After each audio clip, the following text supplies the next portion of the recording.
नमस्कार दोस्तों, जय हिंद। स्वागत है आपके अपने YouTube चैनल शिक्षक भर्ती के चैनल जायसवाल कोचिंग सेंटर पर। दोस्तों मैं आपके साथ Jaiswal sir.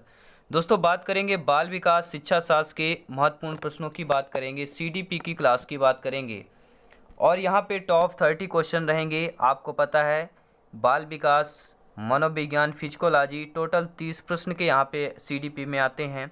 Child development and pedagogy में ये 30 प्रश्नों का है और इसके पिछले क्लास से देखना चाहते हैं, आई बटन पे लिंक आएगा, आप लोग देख सकते हैं। तो तैयार हो जाइए इन 30 प्रश्नों के लिए। कीमती वक्त है आपका ये 24 से जो 25 मिनट का रहेगा, ये कीमती भरा वक्त रहेगा क्योंकि यहाँ पर जो प्रश्न आएंगे सभी आपके एग्जाम के लिए संभावित प्रश्न होंगे या शिक्षक भर्ती में पूछे गए प्रश्न होंगे। तो पहला प्रश्न है इस क्लास का कि बाल अपराध विज्ञान का जनक कौन है। बाल अपराध विज्ञान का जनक है स्टेनले हॉल, थॉर्नडाइक, जीन पियाजे जी या इनमें से कोई नहीं। सभी लोग कमेंट करेंगे। लाजवाब प्रश्न है। बाल अपराध विज्ञान का जनक है कौन है। बहुत से बच्चे जीन पियाजे जी बोल देंगे, बहुत से बच्चे स्टेनले हॉल बोलेंगे और बहुत से बच्चे थॉर्नडाइक पे मार देंगे। लेकिन जो सही है इनमें से कोई नहीं, फोर्थ ऑप्शन है, इनमें से कोई ऐसा ऑप्शन ही नहीं है। तो बात यह हुई कि आपके बाल अपराध विज्ञान के जनक कौन है। तो सभी लोग नोट कर लें, पेन और कॉपी ले लें, सभी लोग नोट कर लेंगे। मैं यहाँ पे आपकी स्क्रीन पर लिखे दे रहा हूँ। सीजर लेम्ब्रासो। क्या है? सीजर लेम्ब्रासो। सभी लोग नोट कर लेंगे। सीजर जो लेम्ब्रासो हैं इन्हें बाल अपराध विज्ञान का जनक माना जाता है, सीजर लेम्ब्रासो को। ठीक है, चलिए अगला प्रश्न देख लेते हैं। सेकंड ग्रेड में जो हाल ही वर्ग 2 में पूछा गया प्रश्न है, इनमें से कौन सा सृजनात्मकता का तत्व नहीं है। सृजनात्मकता का तत्व नहीं है। लचीलापन, स्मृतिकरण, धारा प्रवाहिता, मौलिकता। देखिए लचीलापन, धारा प्रवाहिता, मौलिकता, ये तीनों जो है सृजनात्मकता के तत्व हैं। लेकिन जो स्मृतिकरण यह सृजनात्मकता का तत्व आपका नहीं होगा। अगला प्रश्न देख लेते हैं दोस्तों, ये भी आपके सेकंड ग्रेड में पूछा गया प्रश्न है। टोरेंस के सृजनात्मकता परीक्षण द्वारा किस तत्व का मापन नहीं होता। टोरेंस के सृजनात्मकता, ये ग्रेड से के सिलेबस है, ग्रेड आपके 2 में पूछा गया प्रश्न है। इंपॉर्टेंट है जानना किस तरह के प्रश्न आते हैं। तो टोरेंस के सृजनात्मकता परीक्षण द्वारा किस तत्व का मापन नहीं हो सकता दोस्तों। धारा प्रवाहिता का मापन हो सकता है, लचीलेपन का, मौलिकता का मापन हो सकता है, लेकिन तार्किकता का यहाँ पे मापन नहीं हो सकता। पिछले ही क्वेश्चन में, ठीक है, तार्किकता, स्मृतिकरण, इनका जो है आपके सृजनात्मक तत्व नहीं माने जाते और इनका मापन भी आपके, ठीक है, तार्किकता का मापन नहीं हो सकता। तो पहला ऑप्शन सही हो जाएगा। अगला प्रश्न देख लेते हैं।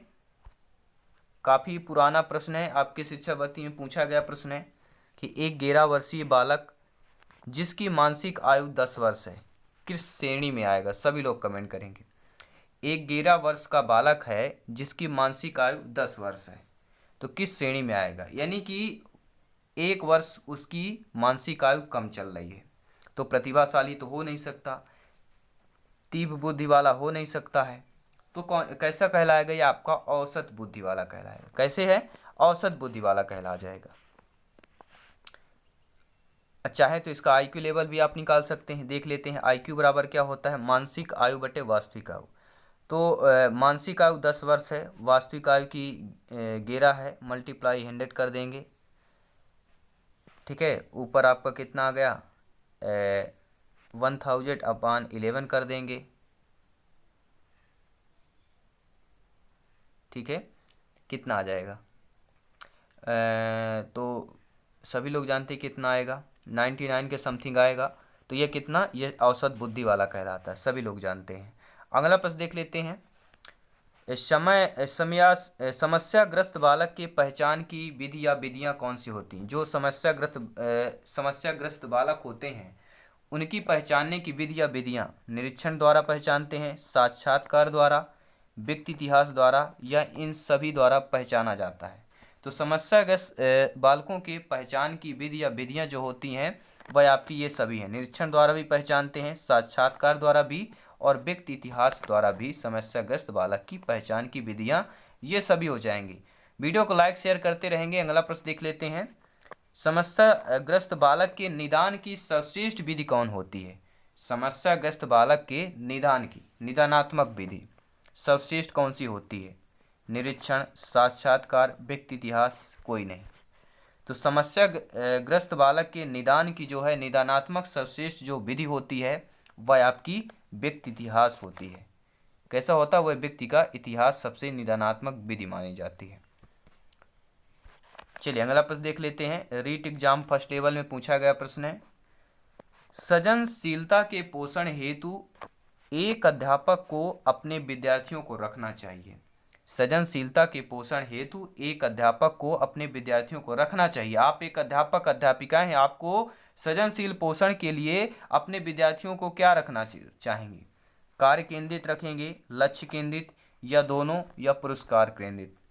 तो सही एवं सटीक आंसर जान लेते हैं। आप ऐसे विद्यार्थियों को कार्य केंद्रित रखना चाहिए। ये भी सेकंड ग्रेड यानी कि आपके वर्ग 2 में पूछा गया प्रश्न है। ग्रेड सेकंड में पूछा गया था कि बालक सृजनात्मकता योग्यता रखना है यदि वह, जो भी बालक सृजनात्मकता की योग्यता रखता है, कैसा बालक सृजनात्मकता की योग्यता रखता है? जो जिज्ञासावश प्रश्न पूछता हो, अधिक नंबर प्राप्त करता हो, आज्ञाकारी बालक हो, या अनुशासन भंग करने वाला बालक हो। ऐसा बालक जो सृजनात्मकता की योग्यता रखता है वह बालक कैसा होना चाहिए? तो वह बालक जिज्ञासावश प्रश्न पूछता हो, ऐसे बालक को हम सृजनात्मकता की योग्यता रखना है। अगला प्रश्न देखेंगे, किशोर न्याय यानी बालकों की देख रेख का जो संरक्षण होता है उसे न्याय अधिनियम 2015 के अनुसार, किशोर न्याय अधिनियम 2015 के अनुसार जघन्य अपराधों हेतु किस आयु को किशोर ना मानकर वयस्क माना जाएगा? अभी 2015 के अधिनियम में एक निकाला गया जघन्य अपराध का कि किस आयु को किशोर ना मानकर वयस्क माना जाएगा, किस आयु को माना जाएगा? सभी लोग कमेंट करेंगे। तो सभी लोग जानते हैं 16 वर्ष वह आयु है। अगला प्रश्न देख लेते हैं, बाल अपराधियों की आयु कितनी होती है? 18 वर्ष से कम होती है, 18 वर्ष से अधिक होती है, 21 वर्ष से कम होती है, या 21 वर्ष से अधिक होती है? तो बाल अपराध की अगर बात की जाती है तो आपका 18 वर्ष से अगर कम आयु है जिनकी, तो वह बाल अपराधियों की श्रेणी में आएगा, और 21 वर्ष से कम है तो वह शादी नहीं कर सकता, वयस्क में नहीं आ जाएगा। ठीक है, वैसे 18 वर्ष में वोटिंग करने लगता है, लेकिन शादी के लिए, मैरिज के लिए उसको 21 वर्ष का बालक को होना अनिवार्य है। ठीक है, 21 वर्ष से अधिक होना चाहिए। अगला प्रश्न देख लेते हैं, और बालिका 18 वर्ष से अधिक होनी चाहिए। अगला प्रश्न देख लेते हैं, निम्न में से कौन सा कारक जो है मंदबुद्धि बालक के लिए आवश्यक नहीं है? सभी लोग कमेंट करेंगे। ये 2-3 शिक्षक भर्ती में पूछा गया प्रश्न है, आपके संविदा में भी पूछा गया प्रश्न है, बिहार शिक्षक भर्ती में, सीटेट में भी पूछा गया प्रश्न है कि कौन सा कारक जो है मंदबुद्धि बालक के लिए आवश्यक नहीं है। देखिए, सीखने की मंदगति यह आवश्यक है, शारीरिक क्षमता अत्यधिक सीमित होगी जिनकी मंदबुद्धि वाले बालक होंगे, अमूर्त चिंतन का भाव रहता है। ठीक है, तो मौलिकता व जो खोज है यह आवश्यक नहीं है। ठीक है, मंदबुद्धि बालकों के लिए मौलिकता और खोज आवश्यक नहीं है, तो फोर्थ ऑप्शन आप लोगों का सही हो जाएगा। अब देख लेते हैं, लाजवाब प्रश्न है, बांगोर टेस्ट पता लगाता है डिसलेक्सिया, अग्राफिया, डिस्कैल्कुलिया, अप्रेक्सिया। बांगोर जो टेस्ट होता है वह किसका पता लगाता है? किससे ग्रसित बालक को पता लगाया जा सकता है बांगोर टेस्ट से? तो डिसलेक्सिया से। ठीक है, डिसलेक्सिया से जो ग्रसित बालक बालिकाएं होती हैं, विद्यार्थी शिक्षार्थी होते हैं, उनको बांगोर टेस्ट पता लगाता है। कैसे पता लगेगा? बांगोर टेस्ट के द्वारा। चलिए अगला प्रश्न देख लेते हैं, प्रत्येक विद्यार्थी स्वयं में विशिष्ट है, इसका अर्थ है? रीट एग्जाम में पूछा गया प्रश्न है, RTT में। तो प्रत्येक विद्यार्थी स्वयं में विशिष्ट है, इसका अर्थ क्या होगा? तो इसका एक ही अर्थ होगा कि कोई भी दो शिक्षार्थी अपनी योग्यताओं, रुचियों और प्रतिभाओं में एक समान नहीं होते हैं। स्वयं में विशिष्ट मतलब क्या है? स्वयं यानी कि अपना अपना है, तो कोई भी दो शिक्षार्थी अगर तुलना की जाए उनकी अपनी योग्यताओं में, तो उनकी योग्यताओं, रुचियों और प्रतिभाओं में एक समान नहीं होगा, अलग अलग होगा, इसलिए स्वयं में वह विशिष्ट कहलाते हैं। चलिए अगला प्रश्न देख लेते हैं, क्या पूछा जा रहा है। एक बालक जो है असंभव प्रतीत होने वाली कल्पना करता है, यह संकेत है। ये ग्रेड 2 सेकंड में पूछा गया प्रश्न हाल ही में, तो वर्ग 3 के लिए बहुत इंपॉर्टेंट है। एक बालक असंभव प्रतीत होने वाली कल्पना करता है, यह संकेत है उसकी प्रतिभाशाली का, सृजनशीलता का, मंदबुद्धि का या औसत बुद्धि का। तो ये किसका संकेत है कि एक बालक असंभव प्रतीत होने वाली कल्पना करता है। कल्पना की बात कर रहे हैं, वर्क नहीं, केवल कल्पना करता है, सोचता है। तो ये एक सृजनशीलता, उसकी क्या है, सृजनशीलता कैसा है, ये किसका संकेत है, उस बालक की सृजनशीलता का संकेत है। अगला प्रश्न देख लेते हैं। बाल अपराध के प्रकारों में सम्मिलित नहीं है, कौन सा सम्मिलित नहीं है। देखिए, चोरी करना बाल अपराध में आता है, बेविचार हो गया, जाली हस्ताक्षर अगर करना। लेकिन अगर भाई बहनों में कुतर्क अगर आ रहा है, ठीक है, शब्दों में गलत शब्द का प्रयोग करते हैं, तो ये बाल अपराध में प्रयोग नहीं आएगा, यानी बाल अपराध के प्रकार में आपका सम्मिलित नहीं होगा। भाई बहनें कुतर्क करना, लड़ना झगड़ना, भाई बहन का यहाँ पे नहीं आएगा। अगला प्रश्न देखेंगे, सिलेक्शन वाला प्रश्न है। शब्द अंधता, वर्ड ब्लाइंडनेस क्या कहलाती है। शब्द अंधता यानी कि वर्ड ब्लाइंडनेस क्या कहलाती है। अफेजिया, डिसकैलकुलिया, डिसलेक्सिया या अलेक्सिया। तो जो शब्द अंधता होती है, वर्ड ब्लाइंडनेस होता है, उसे सभी लोग जानते हैं अलेक्सिया कहा जाता है। ठीक है, जिन बच्चों में शब्द में अंधता होती, शब्द देख नहीं पाते हैं, अच्छे तरीके समझ नहीं पाते हैं, उसे एलेक्सिया बोला जाता है। और सभी लोग जानते हैं डिस्कैलकुलिया यानी कि गणना संबंधी अगर उसको प्रॉब्लम आ रही तो डिस्कैलकुलिया बोला जाएगा। अगला प्रश्न देख लेते हैं। अगला प्रश्न यह है दोस्तों, डिस्फेसिया का अर्थ क्या होता है। सभी लोग कमेंट करेंगे।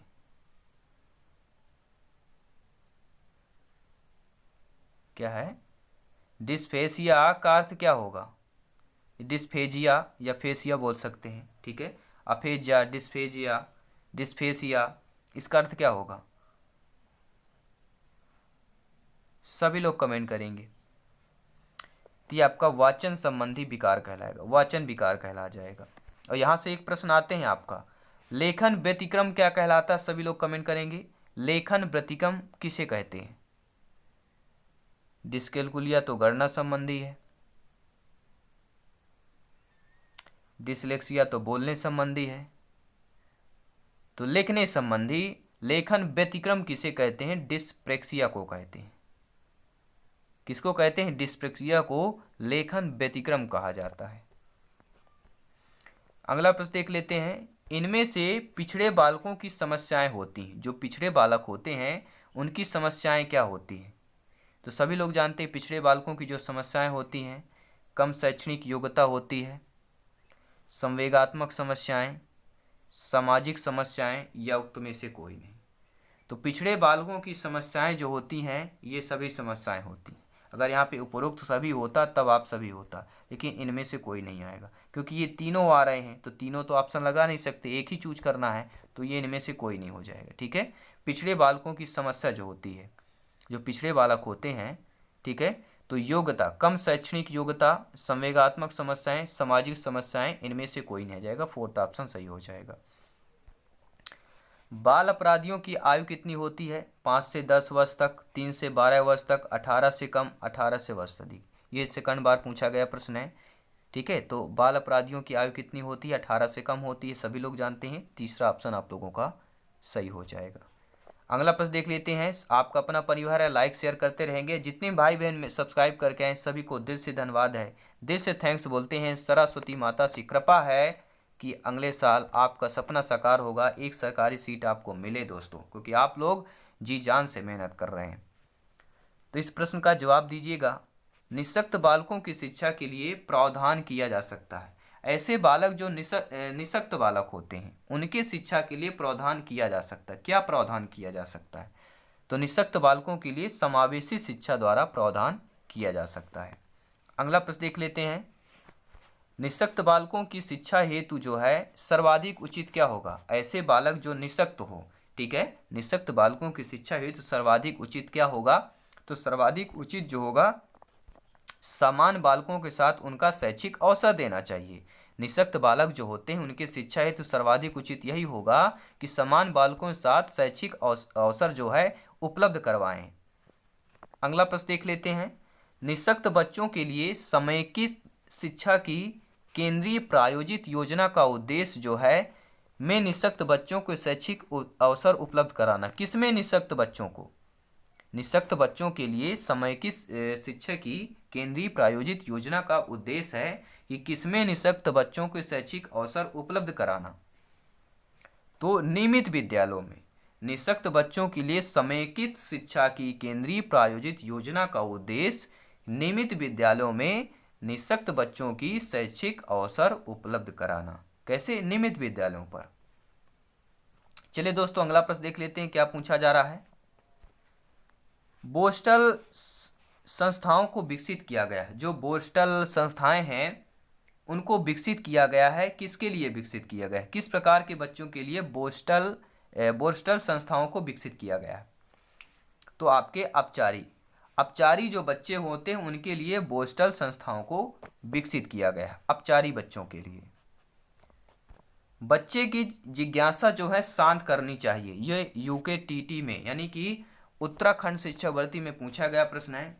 ठीक है, और आपके वर्ग 1 में भी पूछा गया प्रश्न है, सीटेट में भी प्रश्न आया है। तो बच्चे की जिज्ञासा शांत करनी चाहिए जब शिक्षक फुर्सत में हो, यानी कि आप लोग जब फुर्सत में हो, जब विद्यार्थी फुर्सत में हो, यानी कि आपका विद्यार्थी फुर्सत में हो, या कुछ समय पश्चात या तत्काल। तो फुर्सत में करेंगे तो बच्चा शांत नहीं होगा। तो बच्चे की जिज्ञासा शांत करना तो समाधान उसका तत्काल करना चाहिए। तत्काल उसको शांत करें, उसका जवाब दें। 4th ऑप्शन सही हो जाएगा। अगला प्रश्न देख लेते हैं। एक बालक अनुपयोगी प्लास्टिक थैलियों से कलात्मक वस्तु बनाता है। यह क्या दर्शाएगा? कोई भी बच्चा या बालक बालिका है, एक बालक जो है अनुपयोगी प्लास्टिक थैलियाँ जो अनुपयोगी होती है, ठीक है, यूज एंड थ्रो वाली, यूज करो फेंक दो, अपने के लिए उपयोगी नहीं होती, तो ऐसी प्लास्टिक थैलियों से वह कलात्मक कोई वस्तु अगर बना दे तो वह क्या दर्शाता है? तो वह आपका दर्शा देगा सृजनशीलता का, कि वह बालक सृजनशीलता बालक है, सृजनशील बालक है। अगला प्रश्न देखेंगे। कुछ अनुपयोगी वस्तुओं से उपयोगी वस्तुएं बना लेना यह गुण है। जो आपके अनुपयोगी वस्तुएं होती हैं उन अनुपयोगी वस्तुओं से कोई एक यूजफुल उपयोगी वस्तुएं बना ले, तो ये जो गुण होता है तो सभी लोग जानते हैं यही आपका सृजनात्मकता ही कहलाएगा। दोनों प्रश्न सेम है, केवल कंडीशन कहा गया, केवल शब्दों का बदला गया है।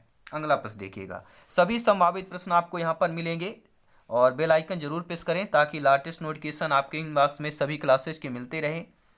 तो कुछ उपयोगी वस्तुओं को तोड़ मरोड़ देना ये कौन सा गुण है? सभी लोग कमेंट करेंगे। ये बच्चा ऐसा ही करते हैं, बच्चे या बच्चियाँ, बालक बालिका ऐसे अक्सर करते रहते हैं।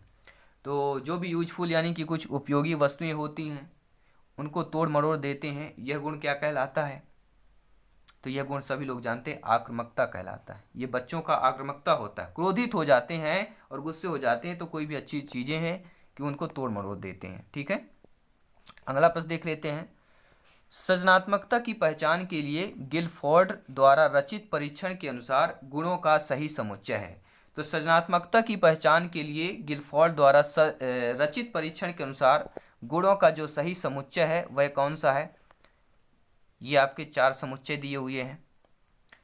तो जो इनमें सही समुच्चय है वह पहला है कि निरंतरता। पहले निरंतरता होनी चाहिए, फिर लोचशीलता होनी चाहिए, मौलिकता होना चाहिए, फिर विस्तार होना चाहिए। ये आपका हो जाएगा सही आंसर। ठीक है, सृजनात्मकता की पहचान के लिए गिलफोर्ड द्वारा रचित परीक्षण के अनुसार गुणों का सही समुच्चय। अगर हमें सृजनात्मकता की बालक में पहचान करना है तो पहले इन गुणों का करेंगे। उनके निरंतरता का गुण में चेक करेंगे, फिर लोचशीलता का, फिर मौलिकता का, फिर विस्तार का। ठीक है, अंतिम प्रश्न देखेंगे इस क्लास का। सृजनात्मकता या सृजनात्मक प्रक्रिया के निश्चित पद कौन से हैं? सृजनात्मक प्रक्रिया के निश्चित पद कौन कौन से हैं?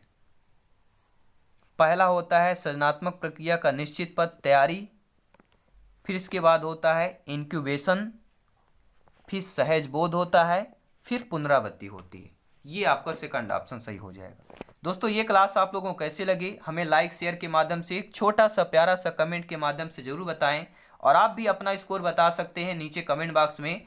और जितने भाई बहन सब्सक्राइब करके हैं सभी को दिल से धन्यवाद है, स्वागत अभिनंदन है। और जितने भी नहीं किया है उनको और दिल से धन्यवाद है कि आगे चल के आप लोग कर लीजिए, सदस्यता हासिल कर लीजिए, इस परिवार को बड़ा कीजिए, परिवार का हिस्सा बनिए, अपने आप को गौरवान्वित कीजिए। तो चलिए दोस्तों, मिलते हैं नेक्स्ट क्लास में। सभी मित्रों को धन्यवाद, जय हिंद। और जाते जाते प्लेलिस्ट चेक करें, क्योंकि सभी क्लासेज आपके एग्जाम पैटर्न पर हो रही हैं। आपके सिलेबस के आधार पर ही प्रश्न यहाँ पर हैं, सिलेक्शन वाले सभी प्रश्न हैं। सिलेक्शन पाना है, सभी क्लासेज ज्वाइन करें, मेहनत करें, तैयारी करें। जय हिंद साथियों।